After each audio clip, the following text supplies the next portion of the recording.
All right, good afternoon, everybody. Our last presentation of the day is Building a Strong Immune System Against Winter Ailments, the Flu Vaccine versus Vitamin D, with Neil Miller, who is a medical research journalist and director of the Think Twice Global Vaccine Institute. He has devoted the past 25 years to educating parents and health practitioners about vaccines, encouraging informed consent and non-mandatory laws.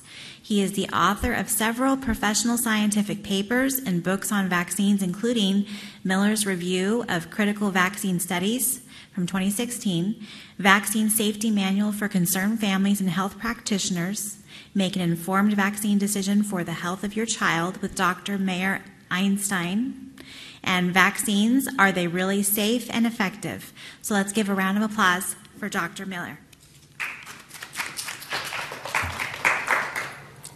Thank you. And I'm a medical research journalist. I just want to clarify that I'm not a medical doctor. Oh, I apologize. That's fine. I get that a lot. And so I've been researching vaccines for 30 years now. And I did my due diligence when my children were born. And at the time, I had to do all the research in the medical libraries. And I was astounded at what I had discovered, and everything snowballed from there. My wife and I did not vaccinate our children. And our children, in fact, were born at home. I caught my children when they were introduced to the world, and we did not use medical doctors. And we raised them holistically and naturally. They breastfed for over 2 years, and they were. My son was not circumcised, so we did everything holistically. And I encourage everyone to do their due diligence with the vaccine issue. Now, I've written several books on vaccines. My latest book is Miller's Review of Critical Vaccine Studies. And this is a summary of 400 studies that are critical of vaccines. These are studies that have found safety and or efficacy deficits. And I summarize these studies, one study per page. And so this is an important reference. And a lot of the slides that we go over today were taken out of this book. And then my other book is the Vaccine Safety Manual. And so I brought a few of these so that if anybody's interested, they'll be available later. I'm going to move through this somewhat quickly because I want to be able to have at least 10 or 15 minutes at the end because today we're going to be discussing studies on influenza and studies on vitamin D. But I know people have already contacted me and have asked me if they can talk about childhood vaccines and other things. And a lot of times people just have a lot of questions. And so I want to be able to devote maybe 10 or 15 minutes at the end to any questions you might have on vaccines in general. Okay. So like I said, I've been doing this for 30 years. So, numerous studies published in medical journals document serious problems with influenza vaccine safety and efficacy. So, the first study that we're going to look at is annual vaccination against common strains of influenza reduces protective immunity against more dangerous strains of the disease. So, in this study, natural infection with common influenza viruses provides heterosubtypic immunity, protection against more lethal influenza viruses of other unrelated subtypes. Vaccination against seasonal influenza interferes with the development of natural protective immunity against potentially lethal infections from new subtypes of the influenza virus. So let me summarize as quickly as I can what's going on here. If you have a healthy immune system and you go out into society during the flu season, you will be exposed to the flu. And you won't necessarily catch the disease, okay? But you will gain protective benefits from having been exposed to influenza. And you will those protective benefits include not only against that current strain, you will gain protective benefits against future strains of the virus.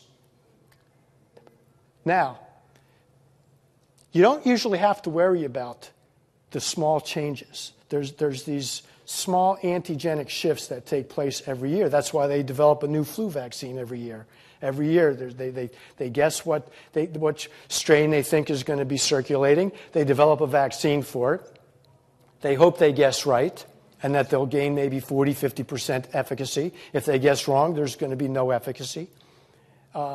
And then the following year, there's another antigenic shift, and it shifts a little bit. This goes on for 10, 15 years, 20 years, and then there's a pandemic strain. A pandemic strain is a large shift, and most people have not been exposed to that new viral strain. But if you're not vaccinated and you have a healthy immune system and you go out into society and you're exposed to the regular seasonal flu, whatever's going around that year, you're gaining protective benefits against future strains, including pandemic strains.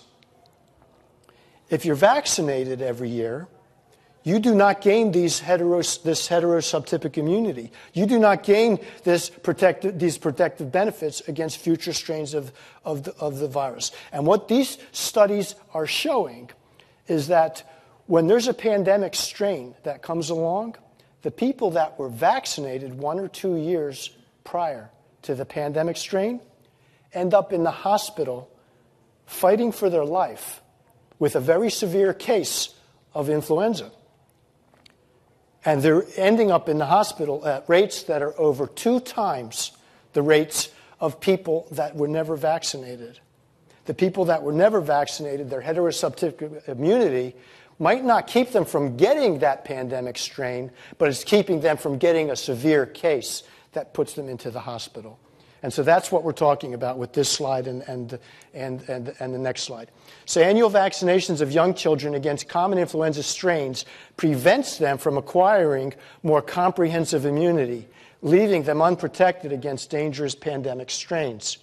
So annual influenza vaccination creates a vulnerability to pandemic influenza. Here's another study.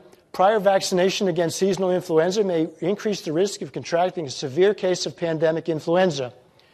So again, prior receipt of seasonal influenza vaccine significantly increased the risk of requiring medical attention for illness due to the novel H1N1 pandemic influenza virus. Now, if you look at these numbers, these are the odds ratios. This is a statistical terms, 1.4 to 2.5. This is based on different studies, and that means that it's basically 1.4 to 2.5 times more likely that if you get the vaccine that you end up with a severe case, so you end up in the hospital fighting for your life. Annual vaccination against seasonal influenza may prevent the more robust, complex, and cross-protective immunity gained by natural infection. This was a report, findings from 4 epidemiological studies in Canada. So, let me go on here and show again in another way. This is a mouse study, and mice that were infected with a seasonal influenza strain, influenza virus, survived exposure to a lethal influenza strain, and the vaccinated mice died. So if you look here, well, let me come back here, hang on. If you look up here, mice that received a seasonal influenza vaccine were exposed to a pandemic strain, and they died.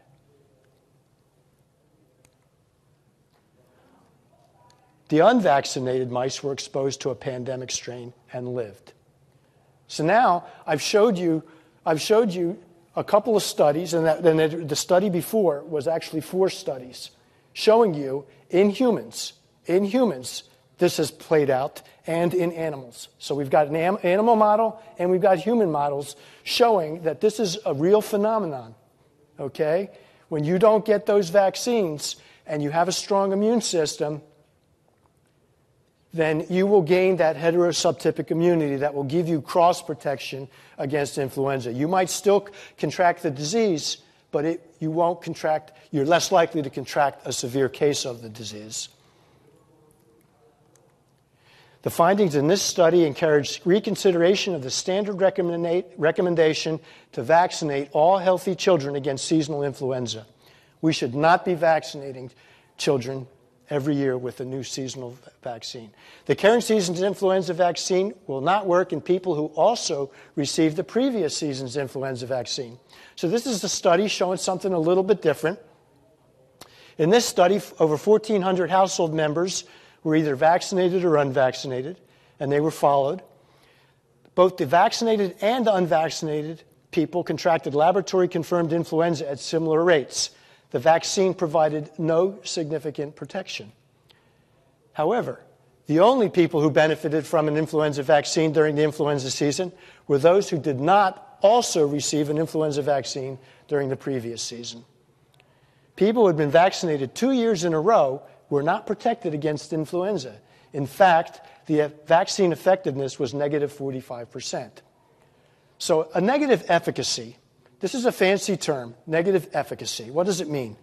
It means that the people that get the vaccine are statistically significantly more likely to develop the disease than people that never got the vaccine at all. Does that get worse if you get the vaccine year after year? Yes, I've got other studies. In fact, I'm working this book here, Miller's Review of Critical Vaccine Studies. I've got a chapter in there on influenza. There's about 20 different studies in there. I'm working on the second volume of this book. It'll be another 400 studies. And in that, I've already started summarizing some of the new influenza studies that have just come out that go back and are looking at 4 and 5 seasons of influenza. And absolutely, the more seasons that you vaccinate, the more likely the vaccine is to have negative efficacy on if you get a future vaccine.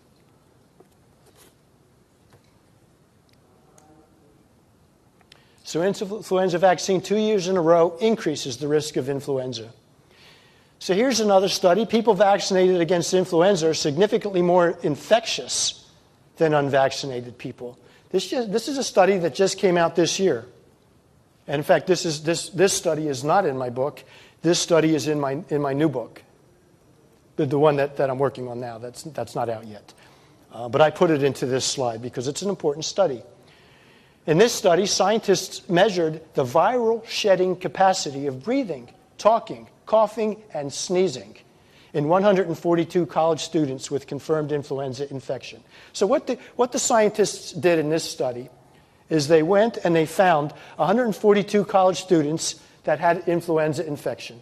And they confirmed it. There was laboratory-confirmed influenza. Because, by the way, there's data when you can look at hospital data. I've looked at hospital data when somebody goes into the hospital with a severe case of respiratory distress, and only about 13% of those cases are actually influenza. All the rest of them, over 80 to 87% of when somebody goes into the hospital and it seems like it's the flu, it's not. It has nothing to do with the flu virus.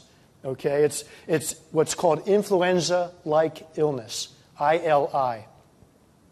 And it's just another respiratory disease. So the vaccine has nothing, won't protect you against ILI. And in the best of scenarios, the influenza vaccine might provide 20, 30, 40% efficacy in a good year when there's a good match. But anyway, in this study, they looked at 142 college students that had influenza. It was laboratory confirmed. And then they measured how much when they sneeze, when they cough, when they breathe, and when they talk, how much of it is likely to spread the disease to other people.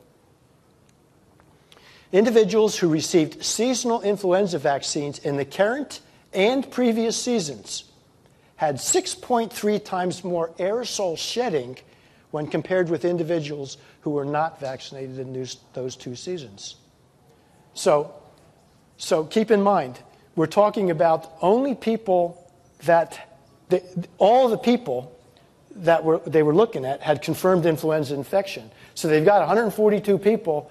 They have influenza. They're hacking, coughing, sneezing. but it was only the people that actually had taken the vaccine 2 years in a row that was actually shedding the virus and spreading it to other people. So this study is a confirmation that the vaccine and the vaccinated people are the ones that are actually spreading influenza to other people in society. This is the smoking gun right here on who's actually spreading influenza. Influenza vaccination during the current and prior year is associated with a significant increase in shedding of the influenza virus. Oh, I'm sorry. Here. You have a question? Are you saying that if someone is vaccinated with the influenza vaccine, but maybe they're not sick, that they still shed the viruses? Yes. Yes. If you got vaccinated last year and you got vaccinated again this year against influenza, and then you still caught influenza, you are going to shed and spread the disease. And you're likely to infect other people 6 times more likely than somebody that never got the vaccine but caught influenza. But I think the question is if you're not sick and you're vaccinated. Excuse me? I think your question is if you don't get sick but you've been vaccinated, are you still shedding influenza? I believe so. I know absolutely for a fact with the live virus, the nasal spray, absolutely you're shedding with that. But this seems to be a confirmation that those, even if you don't get sick, I mean this is absolute confirmation here that if you do get sick, you're shedding. But it seems to me that it seems to be only logical that you're still capable of shedding. CDC policy to vaccinate pregnant women with thimerosal-containing influenza vaccines is not supported by science. A lot of the influenza vaccines that they're giving to pregnant women and to children still contain thimerosal. They said they took it out in 1999. They said that all the childhood vaccines stopped containing mercury. Well, they added it into the influenza vaccine and put the influenza vaccine on the schedule. They never told anybody that they had the thimerosal in it. But what happens is the vaccine can come in either a single dose vial or a 10-dose vial. And the 10-dose vial gets mercury added to it as an antimicrobial agent, okay, because you're going to be sticking 10 needles in there. And it's cheaper. So it's cheaper to buy 10 doses in one vial than to buy 10 doses in 10 vials. And that's why most of the vaccines that are available are from the multi-dose vials, and they contain mercury. They contain thimerosal, high concentrations. And they're giving them to pregnant women, and it crosses the placenta. So that babies, the mother's pregnant baby, the mother who's pregnant with the baby, that baby is getting mercury in utero. Then that baby's being born, and then at 6 months, they're giving that 6-month-old another shot of a mercury-containing influenza vaccine. And then that's not even to talk about the aluminum that the babies are getting at 2, 4, and 6 months of age. Because the babies in the United States, in Canada, Australia, they're getting 8 vaccines at 2 months of age, 8 vaccines at 4 months of age, 9 vaccines at 6 months of age. And the vaccines, many of those vaccines contain aluminum. The pertussis vaccine contains aluminum. The hepatitis B vaccine contains aluminum. The pneumococcal vaccine contains aluminum. Okay, and Haemophilus influenzae type B, the Hib vaccine, contains aluminum. And Dr. Boyd Haley has shown a synergistic toxicity between aluminum and mercury. What does synergistic mean? Well, you know what additive means. 1 + 1 = 2. Well, synergistic means if you have a toxin that kills one cell out of 10, and another toxin that kills one cell out of 10, but they have a synergistic effect, you're not just going to get an additive effect. You're not going to have two. Now, if you combine these toxins, mercury and aluminum, you're not just going to have now 2 cells that die out of 10. You're going to have like 6 or 8 cells that die out of 10. It's exponential, okay? And that's what happens with synergistic toxicity. So there is a synergistic toxicity with aluminum and mercury, and we're giving that to pregnant women because the pregnant woman is not only getting a thimerosal-laced influenza vaccine, but she's also being asked to receive an aluminum-containing pertussis vaccine. And so that baby in utero is getting aluminum and mercury, and then when it's born, it's getting several doses of aluminum at 2, 4, and 6 months of age. And then at 6 months of age, it's also getting a mercury-laced influenza vaccine again. So I'm off topic a little bit here, but I think this is very important that I wanted to just point this out. But there's no safety. There's no safety tests on giving pregnant women mercury-containing influenza vaccines. Most influenza vaccines for pregnant women contain 25 micrograms of mercury, a quantity that greatly exceeds EPA standards. EPA safety limits. The vaccine manufacturer safety data sheet discusses thimerosal. Exposure in utero can cause mild to severe mental retardation and motor coordination impairment. The CDC's policy of recommending influenza vaccines to pregnant women is not supported by scientific data and should be discontinued. So, Dr. Gary Goldman did this study, and Dr. Gary Goldman wrote a foreword to my book here.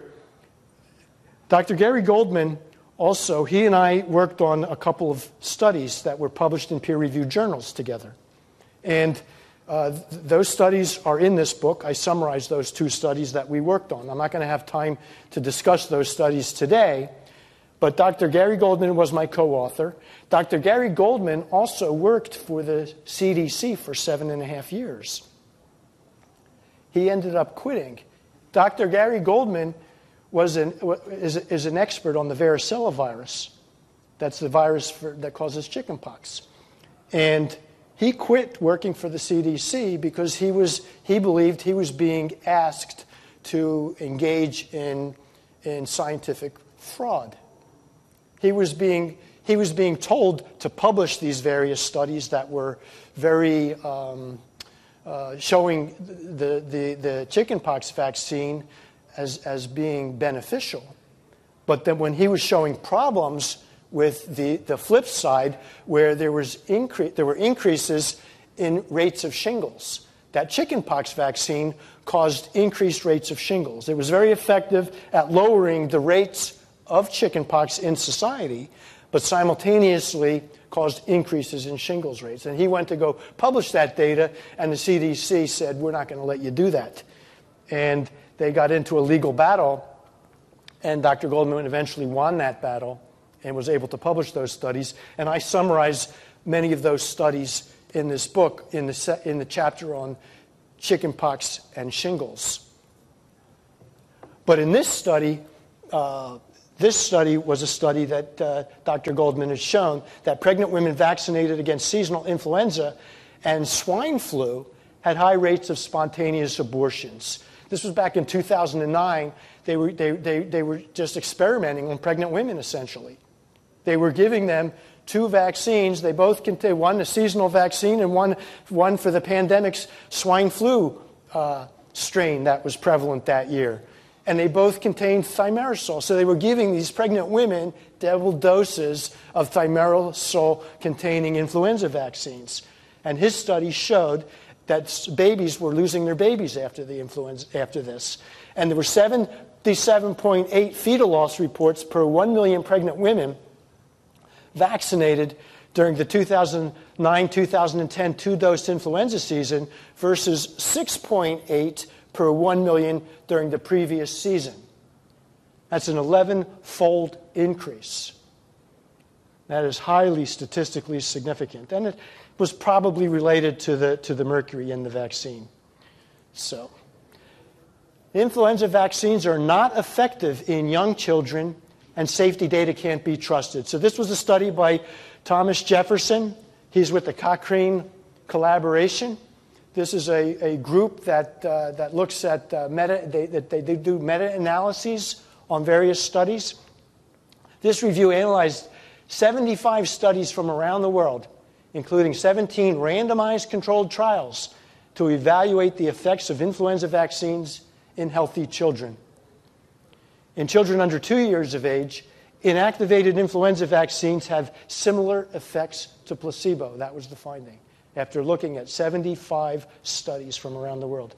There was no convincing evidence that influenza vaccines can reduce mortality, hospital admissions, serious complications, or community transmission of the disease.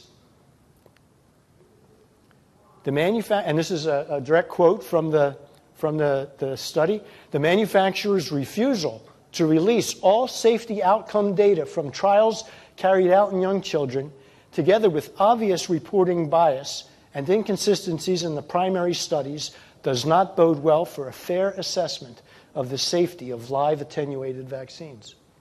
Yes? That's a very good question, but that was not looked at in the study, and it's very possible that many of those babies were actually born with various types of health problems or possible deformities related to the thimerosal in the vaccines, but we don't have a study to confirm that.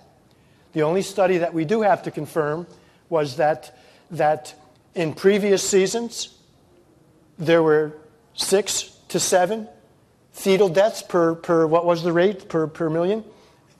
And in the 2-dose season, where there were the women were getting 2 doses of the thimerosal, high doses, there were 77 fetal deaths per million, an 11-fold increase. So we were able to, in that study, they were able, Dr. Goldman was able to see that, we're just measuring the fetal deaths themselves. They had the data for that.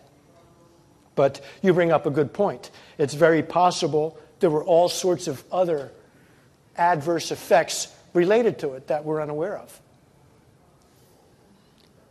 And by the way, technically, I guess mercury is not considered an adjuvant. That's slightly different. Aluminum is an adjuvant, and mercury is an antimicrobial agent. It's added to vaccines for a completely different reason than aluminum. Aluminum is added to vaccines because it's an irritant. It's a stimulant. It stimulates the production of antibodies. But in doing so, it turns the immune system on. It causes constant inflammation. If you've been going to a lot of these talks and you hear about inflammation in the body, how damaging it is, well, all that aluminum that's happening, is associated with immunological disorders, neurological disorders, constant inflammation, turning the immune system on without turning it off. I've got a chapter in this book, Miller's Review of Critical Vaccine Studies, a chapter in here just on aluminum, 20-some studies showing that the aluminum in the vaccines is detrimental. So are you saying that a vaccine can have thimerosal as an antimicrobial and have aluminum as an adjuvant in the same vaccine? Usually they're not. They're separate. Well, right now in the United States, the main vaccine that contains mercury is the influenza vaccine. It used to be a lot of different vaccines, but What's the adjuvant? so the adjuvant can be found in the hepatitis A vaccine, the hepatitis B vaccine, in the pneumococcal vaccine, in the Hib vaccine, and the hepatitis B and the did I say hepatitis? I said hepatitis A, hepatitis B, pneumococcal, Hib, Haemophilus, the Hib vaccine, the pneumococcal vaccine, and the pertussis vaccine. But in the vaccines that have thimerosal as an antimicrobial, they have a different adjuvant. No, they don't have adjuvants. So some vaccines don't have adjuvants. Okay? They don't add the aluminum. And there are other types of adjuvants, squalene, and they're coming up with different oil-based adjuvants. These are going to be the new generation of adjuvants. But some vaccines, the antigen is the germ, okay? And basically, that's the germ, the original germ, but then they attenuate it. So the antigen is attenuated. That means weakened. It's weakened. So it supposedly doesn't give you the disease, but it stimulates the immune system to awaken to produce antibodies. But in some vaccines, it's not producing enough antibodies to last more than a few weeks. So the vaccine would last maybe a couple weeks, a few weeks, or maybe a few months. So they add the aluminum. Now, the studies are showing the aluminum, sometimes it coagulates at the injection site, and it stays for years, just filtering, kind of producing aluminum into the system. Other studies that I summarize in this book show that the tiniest particles may be the most dangerous, nanoparticles. They move through the system, and they've shown that up to a year later, these nanoparticles of aluminum that were injected into the individual through the vaccines are traveling to distant organs like the spleen and the brain, and they're crossing the blood-brain barrier. And so this has is related to some of the problems associated with the aluminum. And then we're seeing at the other end of the scale, there's now some scientific evidence linking the aluminum to Alzheimer's and dementia. And so they're giving the elderly pneumococcal vaccines that contain aluminum. And then, of course, all these kids that have the accumulations, the high accumulations over time. So this means that on the day of birth, babies are getting two different things with aluminum in it. Four. Four. They're getting four. Okay, here's how it goes. Okay, in summary, pregnant women. Let's go back to pregnant woman. She's getting a mercury-containing influenza vaccine. She's getting an aluminum-containing pertussis vaccine, TDAP, tetanus, diphtheria, and acellular pertussis. It contains aluminum. So the baby in utero's getting aluminum and mercury.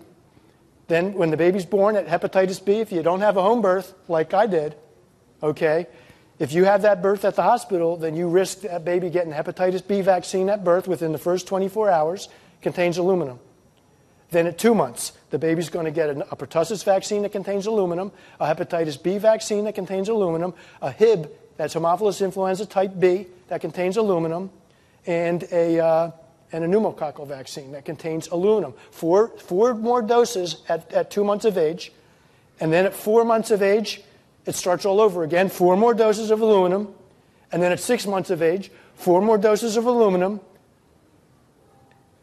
plus the influenza vaccine, which is recommended starting at 6 months, and 2 doses, by the way. So you have to keep them 2 doses 1 month apart. So at 6 months, an influenza vaccine contains mercury, and again, with another 30 days later, influenza vaccine that contains mercury. And then the vitamin K also. And vitamin K at birth, if you do that, So yeah, and then women that were getting the RhoGAM. The RhoGAM also, RhoGAM contained mercury as well. So, yeah, this is a very serious problem, and it's not just glyphosate. Glyphosate is a big problem in society. Radiation's a problem in society. The cell phones and the towers. All of these are problems, but I'm telling you, I've done the research with this. This is absolutely one of the most critical problems we're facing on the planet today. What about formaldehyde? Excuse me? What about formaldehyde? That's a problem too. But No, I mean formaldehyde in the vaccine. yeah, that's a problem too. Usually in the ones with mercury or the ones with aluminum?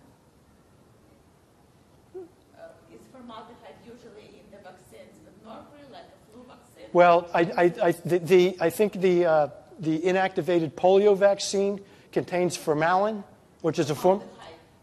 Well, formalin is a form of formaldehyde that's used to inactivate the vaccine. Yeah, there's polysorbate 80. There's a lot of problems. You can go up to my website at thinktwice.com. That's one of my websites at thinktwice.com. And I've got some videos up there. On one of the videos is called Overdosed Babies.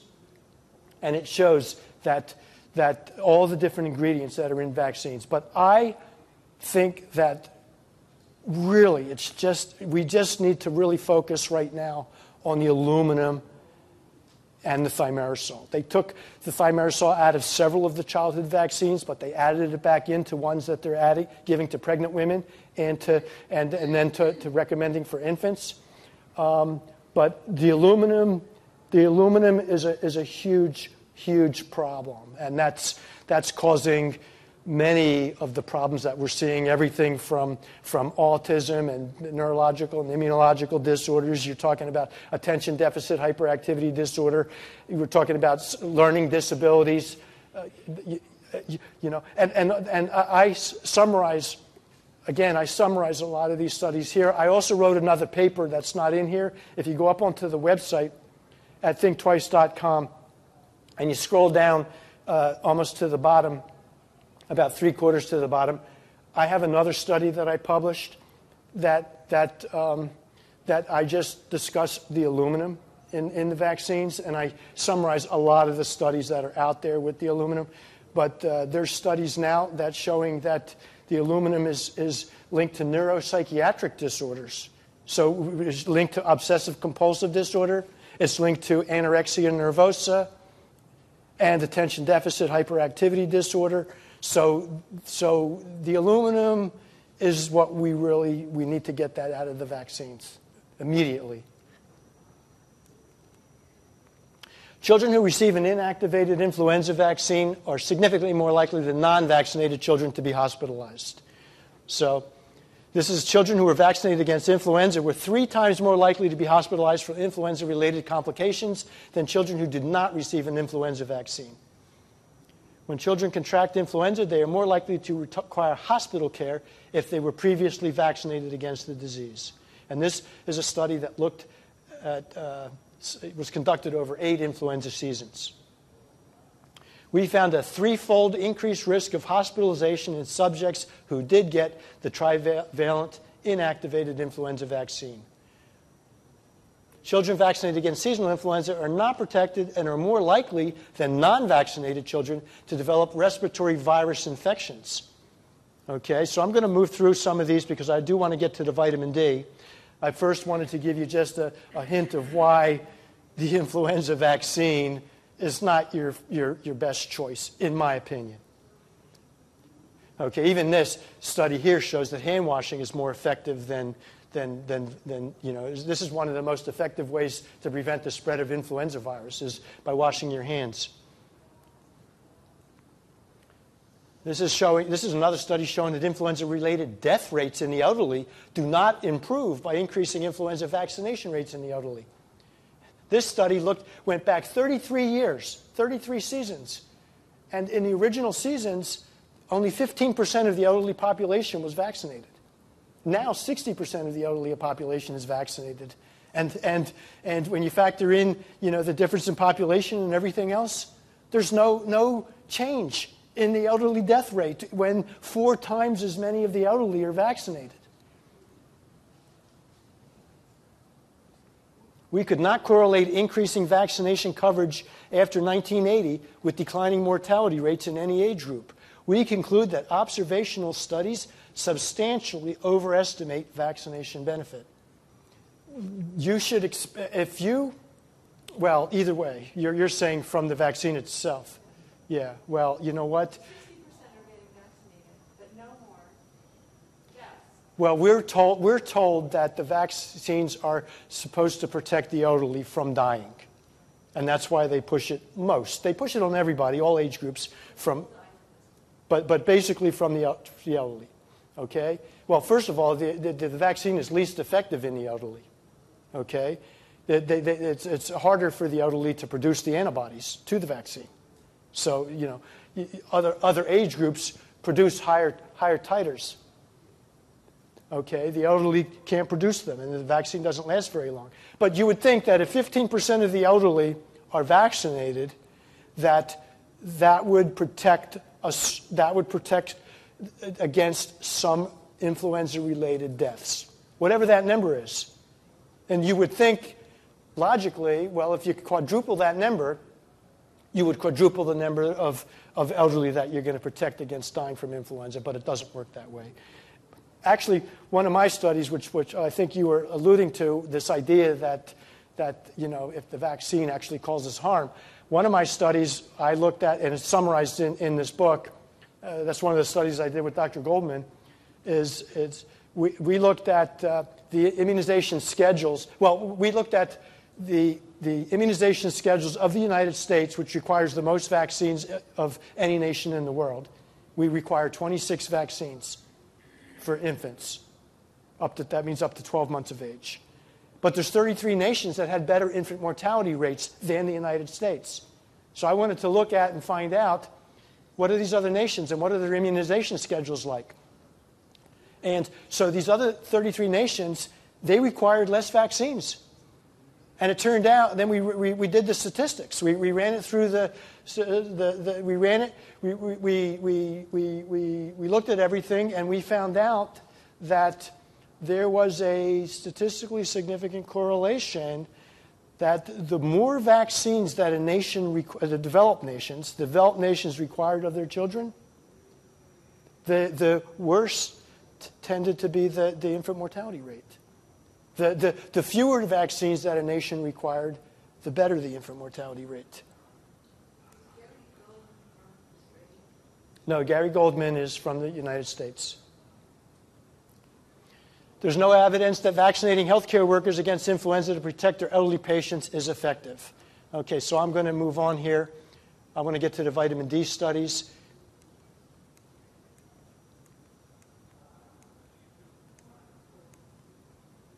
Benefits of influenza vaccination are exaggerated.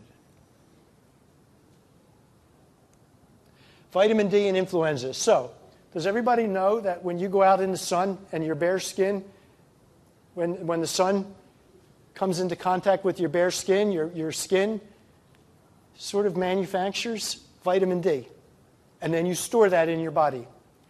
So ultraviolet radiation from the sun induces vitamin D production in the skin.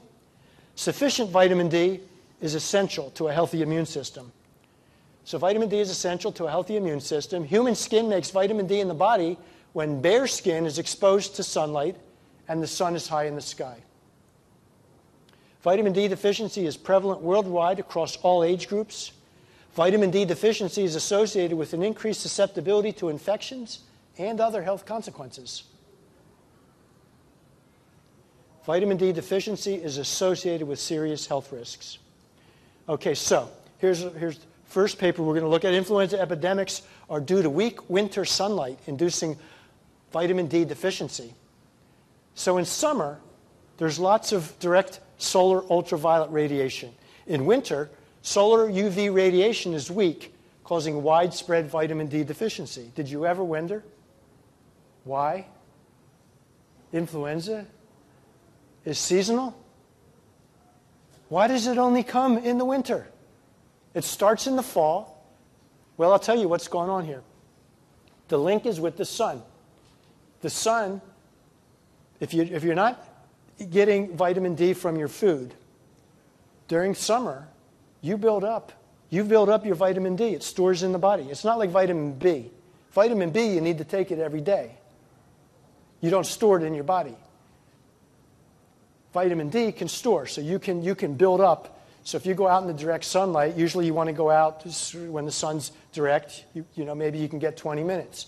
When your shadow is shorter than your body, okay, that means it's mostly directly overhead, and that's when maybe from 10 or 11 o'clock in the morning till 1 or 2 in the afternoon. You only need about 20 minutes. Take your top off or go out in your shorts, and you can get your sun. Not enough to get burnt, but enough to and don't go wash it off, because it needs time. It needs time to work its magic, and then you store vitamin D. Now, what happens in in the fall, you start getting the sunlight is indirect. It's not as direct, and you start losing your vitamin D stores. And so the immunity, the vitamin D gives you the immunity. You're losing that immunity.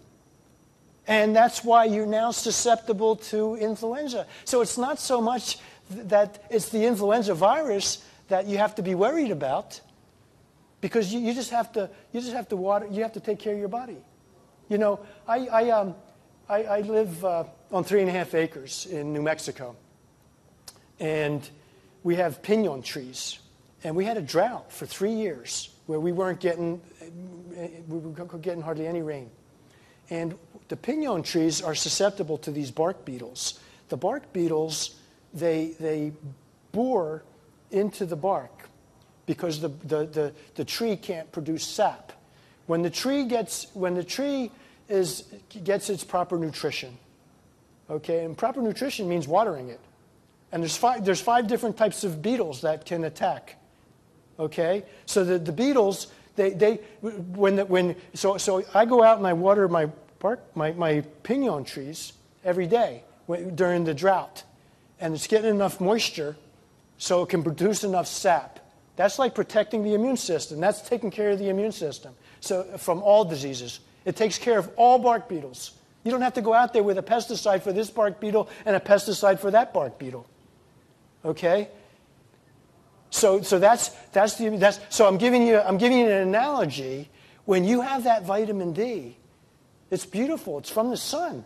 The sun is the life giver. It gives you life because it gives you vitamin D that builds up your immune system. It protects you against respiratory diseases. It protects you against the flu and pneumonia. And now they've got several other studies showing that it's protective against things, like cancer and other diseases. Okay, but I'm only dealing with respiratory diseases, influenza, pneumonia.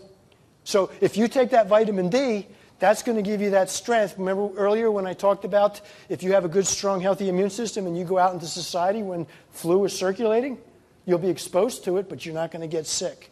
But you'll gain the protective benefits because you're going to gain that heterosubtypic immunity, and it's going to give you cross protection against future strains.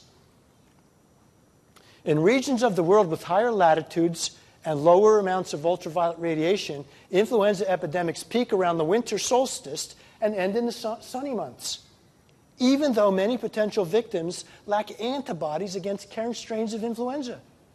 So you don't even need the antibodies against these strains of influenza. It's the vitamin D that's going to protect you. And if you look here, okay, if you look at around the equator, there's no such thing as seasonal influenza. There is no seasonal influenza at the equator. But if you go up here at these higher latitudes, or go down here at these lower latitudes, the further you get away from the equator, the more that you're going to see, you see interesting patterns.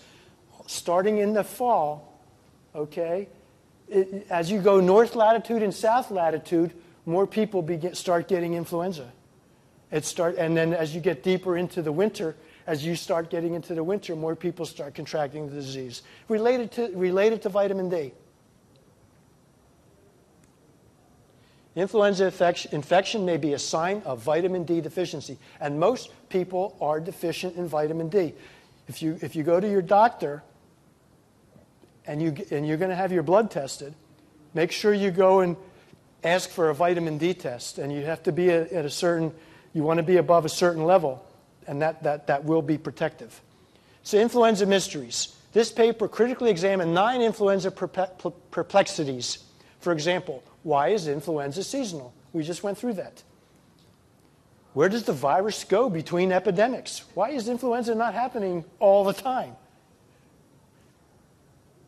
Why do influenza epidemics occur simultaneously in countries of similar latitude? In winter, the sun's ultraviolet radiation is weak, causing vitamin D deficiency, concurrent impairments of innate immunity, and epidemics of influenza. Without factoring in the effects of innate immunity, we must contort our logic to make sense of influenza's bewildering epidemiological contradictions. Here's a study. 11 randomized studies show that vitamin D significantly reduces the risk of influenza, pneumonia, and other respiratory infections.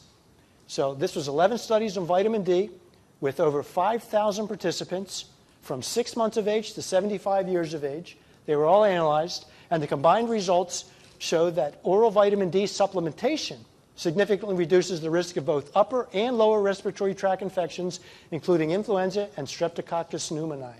So you don't need to go out in the sun if it's not convenient. You can take vitamin D supplementation.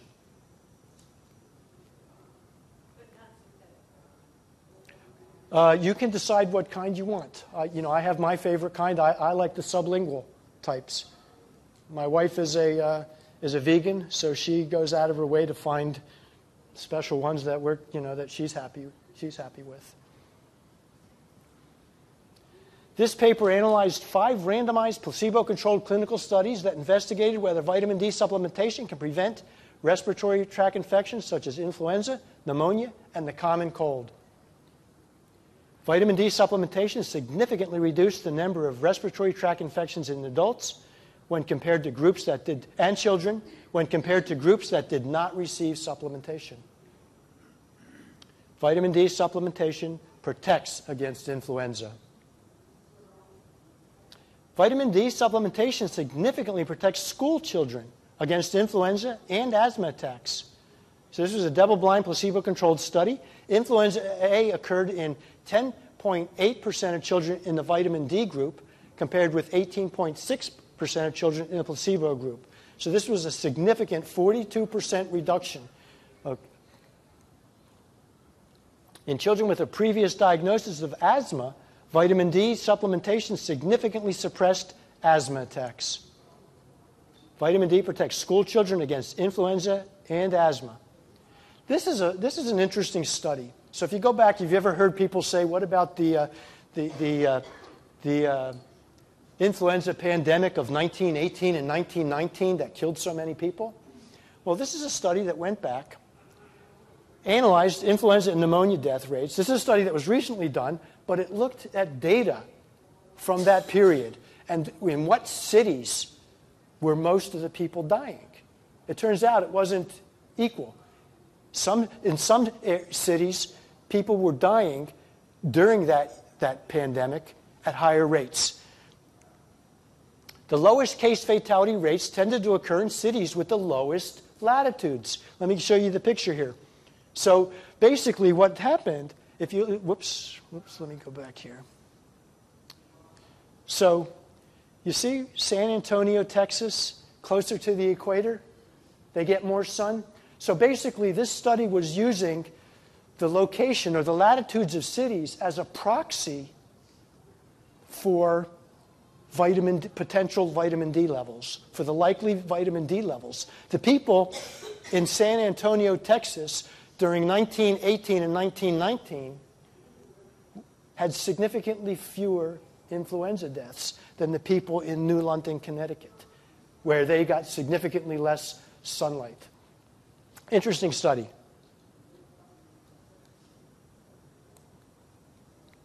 Influenza and pneumonia deaths mainly occur in the winter when solar radiation and vitamin D levels are low. So again, Norway is located at 50 to 70 degrees latitude north. Nearly all influenza and pneumonia deaths occurred during the winter season when ultraviolet radiation is weak and vitamin D photosynthesis and vitamin D serum levels are insufficient. This paper argues against the common assumption that influenza is caused by different viral strains every year. Viral strains might only manifest as disease under particular conditions related to a weakening of the host immune system.